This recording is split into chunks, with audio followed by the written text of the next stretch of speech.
రాష్ట్ర వ్యాప్తంగా 75వ గణతంత్ర వేడుకలు అంబరాన్నంటాయి. శాసనసభ ప్రాంగణంలో సభాపతి గడ్డం ప్రసాద్ కుమార్ జాతీయ జెండాను ఆవిష్కరించారు. శాసన మండలిలో జరిగిన వేడుకల్లో మండలి చైర్మన్ గుత్తా సుఖేందర్ రెడ్డి సహా మంత్రి శ్రీధర్ బాబు, మహేష్ కుమార్ గౌడ్ సహా పలువురు ప్రజాప్రతినిధులు పాల్గొన్నారు. గాంధీజీ, అంబేద్కర్ చిత్రపటాలకు నివాళులు అర్పించారు. గాంధీభవన్లో పీసీసీ కార్యనిర్వాహక అధ్యక్షుడు మహేష్ కుమార్ గౌడ్ జాతీయ పతాకావిష్కరణ చేశారు. రాజ్యాంగ విలువలను కాపాడింది కాంగ్రెస్ పార్టీనేనని ఆయన గుర్తు చేశారు.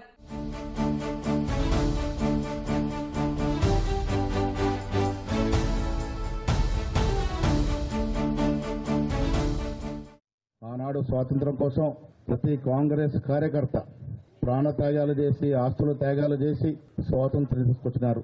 ఆ స్వాతంత్ర ఫలాలు ఇవాళ మనం అనుభవిస్తా ఉన్నాం.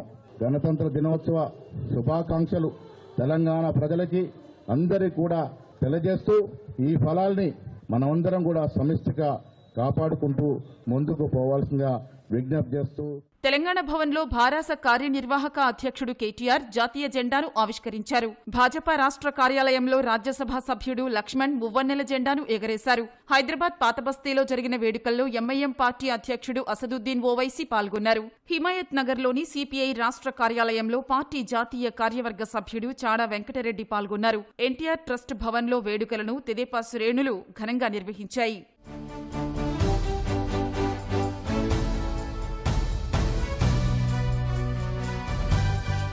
ప్రతి ఒక్కరికి న్యాయం అందే లక్ష్యంతోనే డాక్టర్ బాబాసాహెబ్ అంబేద్కర్ రాజ్యాంగం నిర్మించారని హైకోర్టు ప్రధాన న్యాయమూర్తి జస్టిస్ ఆలోక్ అరాధే అన్నారు. గణతంత్ర దినోత్సవ వేడుకల్లో భాగంగా ఆయన జాతీయ జెండాను ఆవిష్కరించారు.